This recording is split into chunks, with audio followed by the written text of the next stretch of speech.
Jawatankuasa Pondok Kampung Reban, iaitu Pondok Mahat Reban. Mahat Reban ni kampung pula Kampung Reban, cantik lah tu. Rabonun ya, Reban. Orang Reban seharusnya bersifat Rabbani. InsyaAllah. Apa maksud Rabbani? Rabbani ni dia perkataan Rabb. Rabb ni Tuhan. Maksudnya penduduk kampung ni bersifat ketuhanan. InsyaAllah. Dengan adanya pondok, dengan adanya institusi pengajian, akan bertambah ilmu, bertambah kefahaman kita pada agama dan menjadikan kita sebagai insan, sebagai masyarakat yang bersifat Rabbani, bersifat ketuhanan. Dan juga tahniah kepada kumpulan Sautul Qasidah dengan alunan qasidah yang sedap tadi, yang memuji baginda Nabi sallallahu alaihi wasallam. Nabi yang teragung, Nabi yang merupakan sebaik-baik manusia yang diciptakan oleh Allah Subhanahu wa taala, semenjak daripada Nabi Allah Adam sampailah kepada manusia yang terakhir, maka Rasulullah merupakan orang yang paling baik di muka bumi ini.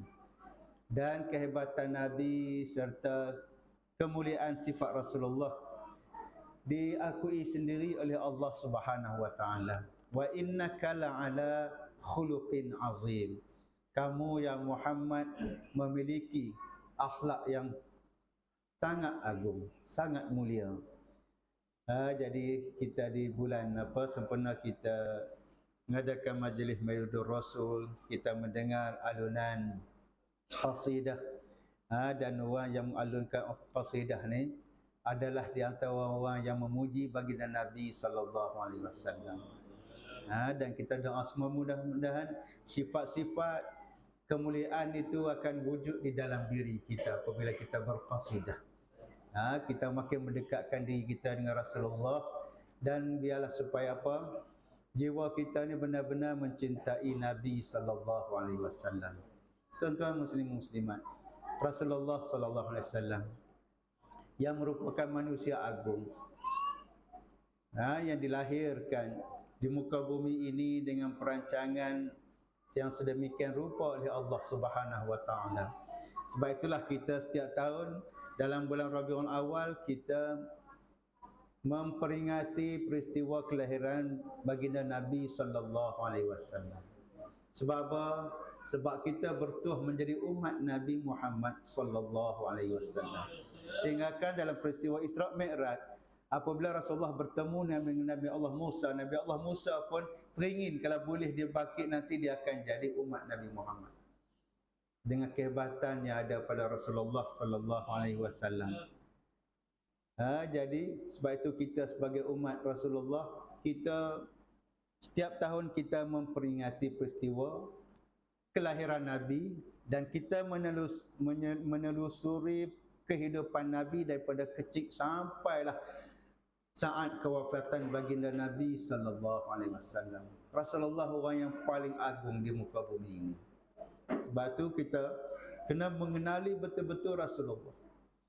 Sebab itu kalau kita tengok Rasulullah, kehebatan Nabi, nama tu sendiri pun hebat dah. Nama Ahmad, nama Muhammad, dan perkataan Hamidan. Sebab itulah nama Rasulullah disebutkan oleh Allah di dalam Al-Quran. Bagaimana Nabi Allah Isa menceritakan akan lahir selepas aku ni akan ada Nabi, iaitu Nabi nama dia Ahmad. Wa idh qala Isa ibn Maryam ya bani Israel inni Rasulullah ilaikum musaddiqan lima baina yadayya minat Taurat wa mubasysyiran bi rasulin ya'ti min ba'di ismuhu Ahmad. Falamma ja'ahum bil bayyinati qalu hadza sihrun mubin. Dan dalam surah As-Saff Allah ceritakan bagaimana Nabi Allah Isa beritahu kepada pengikut dia, ya Bani Israel, hai Bani Israel semua, aku ni adalah utusan Allah kepada kamu. Utusan Allah kepada kamu, yang mana yang didatangkan depan aku ada kitab Taurat. Inni Rasulullah ilaikum musaddiqan lima baina yadayya minat Taurat. Yang ada padaku kitab Taurat. Dan juga aku memberi tahu pada kamu berita gembira wa mubasysyiran, birasulin, dengan seorang rasul ya'ti min ba'di, yang akan diputuskan selepas daripada aku ni, nama dia Ahmad. Nabi belum ada lagi masa tu. Masa Nabi Isa, Nabi Muhammad belum ada lagi. Nabi Muhammad lahir bila? 571 tahun selepas ketiadaan Nabi Allah Isa alaihissalam. Tapi masa tu Isa dah cerita dah pada kaum dia, akan ada lepas aku rasul, nama dia Ahmad. Tapi malangnya falamma ja'ahum bil bayyinati qalu hadza sihrun mubin. Tapi apabila datang dengan keterangan mereka kata ini sihir yang nyata ni. Wa man azlamu mimman iftara 'ala Allahil kadhiba wa huwa yud'a ila al-Islam. Wallahu la yahdil qaumal zalimin. Tapi apabila datang mereka kata ini sihir yang nyata. Dan Tuhan kata siapalah yang lebih zalim lagi daripada orang segala mereka-rekakan satu, 'ala Allahil kadhiba, kata Allah nipu. Wa man azlamu mimman iftara 'ala Allahil kadhiba wa huwa yud'a ila al-Islam, dan mereka diseru pada Islam, maka wallahu la yahdil qaumal zalim, Allah takkan beri petunjuk pada orang zalim. Sebab itu muslim-muslimat, kita tengok dalam surah ini pun Allah cerita dah bagaimana Nabi Allah Isa beritahu akan ada rasul lepas aku ni. Aku bukan rasul terakhir, ada akan datang. Nama dia Ahmad. Nama dia Ahmad. Dia beri nama Ahmad, dan nama kita tengok nama Rasulullah ni tuan-tuan belum diguna lagi sebelum daripada kelahiran Nabi sallallahu alaihi wasallam. Belum ada nama lagi nama Muhammad ni. Tapi nama Ahmad ni tak ada lagi. Sebab tu kalau kita nak tengok nabi-nabi sebelum keturunan Nabi sallallahu alaihi wasallam sampai kepada Nabi Adam, tidak ada lagi nama Ahmad ataupun nama Muhammad. Muhammad bin apa? Kalau kita mungkin orang-orang yang qasidah ni hafal semua keturunan Nabi. Muhammad bin Abdullah, Abdullah bin Abdul Muttalib, Abdul Muttalib bin Hashim, Hashim bin Manaf, Manaf bin Qusay, Qusay bin Kilab, Kilab bin Murrah, Murrah bin Ka'ab. Ingatlah belakang. Ka'ab bin Luwai, Luwai bin Ghalib bin Fahru bin Malik bin Nadar bin Kinanah bin Khuzaimah bin Mudrikah bin Ilyas, Ilyas, Nabi Ilyas bin Mudar bin Nizar bin Ma'ad bin Adnan sampai kepada Adnan. Kemudian bin Humaisi, kemudian bin Salaman bin Aus bin Bus bin Qamwal bin Ubay bin Amwan bin Nashib bin Hadha bin Bidas bin Jadah bin Tabikh bin Jahim bin Nabish bin Makhi bin Aad bin Abqar bin Ubaid bin Adda bin Hamdan bin Sabir bin Rabih bin Yazin bin Yayhan bin Arami bin Ad bin Daishan bin Aisar bin Afrah, panjang loh, bin Ayham bin Muksar bin Nabith bin Zarih bin Sani bin Wazi bin Anwa bin Aram bin Haidir, Nabi Haidir pula. Kemudian bin Ibrahim, bin Ismail bin Ibrahim, sampai Nabi Allah Ismail, sampai Nabi Allah Ibrahim.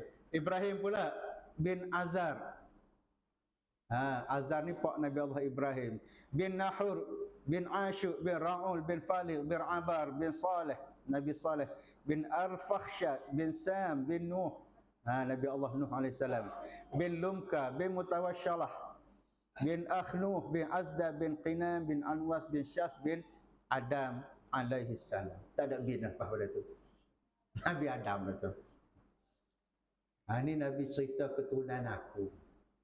Yang saya sebut tadi tidak ada lagi nama Ahmad ataupun nama Muhammad sebelum daripada Rasulullah sallallahu alaihi wasallam. Walaupun di sana ada nabi-nabi yang ramai. Ini sila-sila. Ini silsilah keturunan Rasulullah sallallahu alaihi wasallam, iaitu daripada silsilah Nabi Allah Ismail dan Nabi Allah Ibrahim alaihissalam. Daripada Nabi Ibrahim pula dia ada berapa isteri? Nya ada 2 isteri. Satu Siti Sarah, satunya Siti Hajar. Rasulullah daripada jajaran Siti Hajar. Yang tadi ramai tadi sampai pada Nabi Ismail sampai Nabi Ibrahim. Adapun satu lagi daripada isteri Nabi Ibrahim yang nama dia Siti Sarah, maka dia di situ Nabi Allah Ishak, Nabi Allah Yakub, Nabi Allah Ayub, Nabi Allah Sulaiman, Nabi Musa, Nabi Isa, apa semua. Yang banyak keturunan daripada keturunan Bani Israel. Sebab itulah dalam Al-Quran Tuhan sebut wa iz qala Isa bin Maryam ya Bani Israel. Keturunan adalah keturunan Bani Israel. Dari mana timbul Bani Israel? Iaitu gelaran kepada Nabi Allah Yakub alaihissalam. Maksudnya apa? Israel ni iaitu hamba Allah. Sebab Nabi Allah silakan Huzaimi lama tak jumpa. Sahabat lama. Daripada jajaran itu Nabi lahirnya Bani Israel. Dan keturunan Bani Israel ini adalah keturunan yang ramai Nabi-Nabi. Keturunan ramai yang Nabi-Nabi. Sampailah terakhir kepada Nabi Allah Isa alaihissalam. Keturunan sebelum itu Nabi Allah Musa. Itu semua lepas anak cucu Nabi Allah Yakub alaihissalam. Israel gelaran dia. Sebab itu dia panggil Bani Israel. Ini kalau kita nak tengok tuan-tuan, dan bagaimana Rasulullah sallallahu alaihi wasallam Allah sebutkan dalam Quran melalui lisan Nabi Allah Isa yang beritahu ada Nabi terakhir lepas aku nama dia Ahmad. Disebutkan. Dan kalau kita tengok sekarang kajian, bagaimana kajian yang dijumpai pada kapal Nabi Nuh alaihissalam. Daripada jajaran Nabi Rasulullah juga Nabi Allah Nuh alaihissalam. Rupanya disebutkan tertulis perkataan Muhammad pada kapal bahtera Nabi Nuh. Kajian yang dibuat daripada orang Rusia dulu. Sebab apa? Kapal Nabi Nuh tersangkut dia bukit di sebelah antara Jordan dengan Turki tu. Bukit apa nama dia tu? Judi.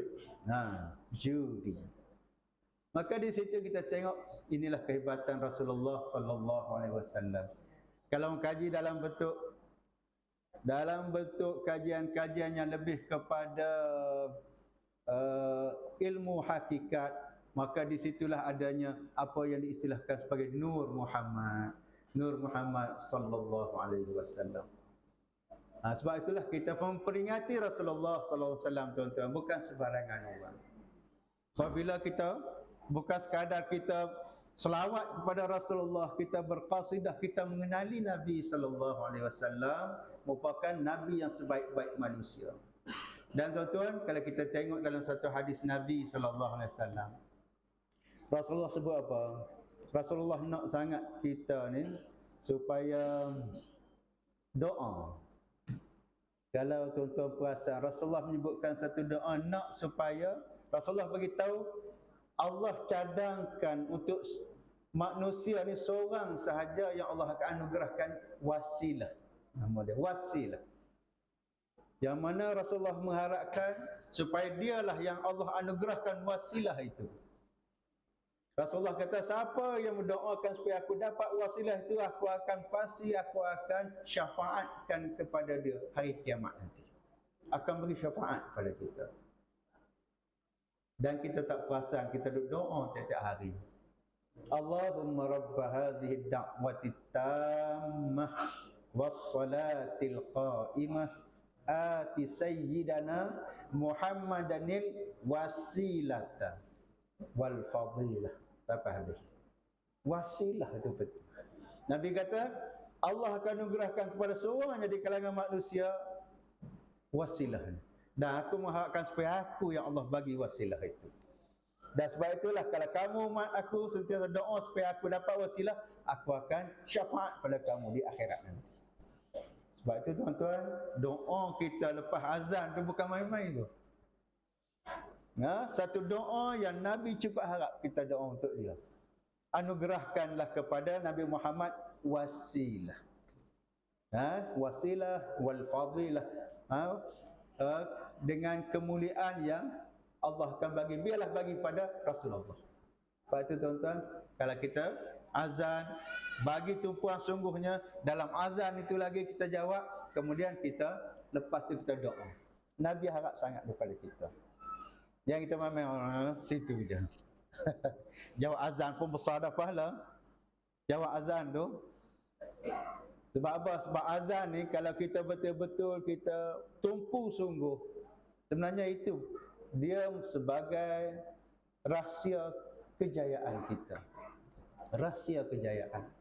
Allah Maha Besar, Allah Maha Besar.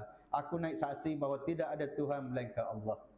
Wa asyhadu anna Muhammadar Rasulullah. Aku naik saksi bahawa Muhammad itu Rasulullah. Hayya 'alas salah. Tuan-tuan, marilah semayang, mari semayang. Lepas pada hayya salah, hayya 'alal falah. Marilah menuju kejayaan. Tu dia punya formula tu. Nak berjaya ni, semua orang nak berjaya, tapi semayang tak apa nak sungguh. Semayang tak sungguh.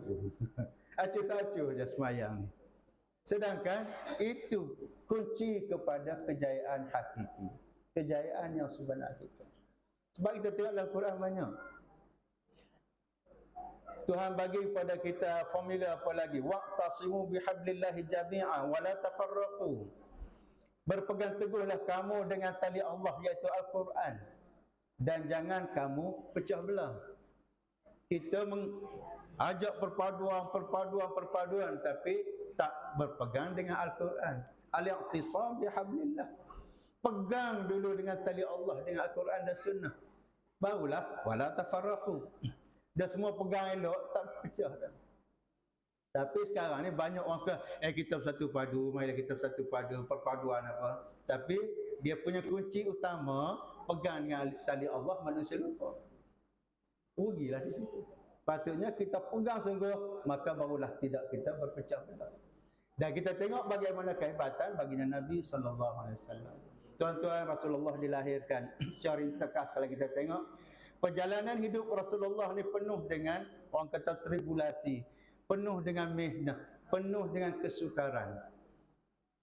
Bukannya dihidangkan dengan cara kehidupan yang selesa macam kita kebanyakan sekarang. Bagaimana Allah mengatur perjalanan Rasulullah sejak daripada dalam kandungan ibu dia lagi, ayah dia dah meninggal dunia. Abdullah meninggal dunia. Maka lahir dunia pun dalam keadaan anak yatim. Dan apabila dilahirkan, kita tengok Rasulullah SAW disusui oleh Halimatus Sa'diyah. Menjadi budaya di dalam masyarakat Arab pada masa itu, anak-anak apabila dilahirkan, dia akan dibesarkan di kampung. Bukan di bandar, di kampung. Rasulullah sifat dia bandar. Keluarga Rasulullah, Abdullah, Abdul Muttalib, atas tadi, semua orang-orang yang tinggal di Mekah. Mekah dia bersifat bandar. Tapi pembesaran anak adalah bayi-bayi, budak-budak ni dibesarkan di kampung. Sebab apa tuan-tuan? Sebab macam kita lah, generasi kita ramai ni, kita hidup cara kampung lah. Ketahanan, kekuatan kita ada. Sebab kita biasa dengan hidup cara kampung. Mandi sungai lah, tangkap ikan lah, berlari lah, tak pakai selipar, tak pakai kasut kecil-kecil. Main hujan, tapi tak demam pun. Kena budak-budak sekarang, kena hujan sikit ya demam dah. Beringu hidung lah apalah. Tak boleh kena sikit. Ketahanan dia kurang. Sebab itu di kampung banyak dengan cara, kita kata suasana yang bersifat semula jadi. Makan sayur, makan apa, ikan lah apa semua. Kita dulu dibesarkan gitu. Tapi apabila generasi sekarang dah mula dengan hidup cara sekarang dah, budaya sekarang dengan cekedih lah, dengan KFC lah, dengan apalah, pagi-pagi lah dengan nugget, dengan apa, sausage lah apa tu, waktu-waktu dengannya adalah, maka benda tu tidak bagus untuk kesihatan. Jadi ketahanan pun kurang. Sebab itu generasi saya macam kita ramai ni, kita suasana kampung dulu. Main bola tak pakai kasut pun, berlari sana sini, mandi sungai, mana tangkap ikan lagi. Budak-budak sekarang mana pandai dah tu. Yang dia tahu main ni je. Itu kitab dia mula. Rosak banyak ni. Fitnah paling besar tuan-tuan zaman sekarang ni. Fitnah paling besar. Di sini kita boleh betul-betul kita boleh dapat pahala besar. Dalam masa sama banyak fitnah besar. Adu domba, fitnah manusia, bergaduh, kita buka keaiban orang, viral pula benda hak tak elok. Semua ni merupakan fitnah-fitnah besar. Dan kita berhadapan dengan benda ini. Okay, sebab itu Rasulullah SAW dibesarkan suasana kampung. Kemudian lepas itu barulah balik kepada ibunya. Waalaikumsalam warahmatullahi wabarakatuh. Sila masuk.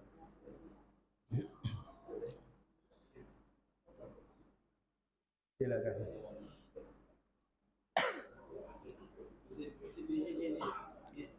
Kursi tak payah duduk.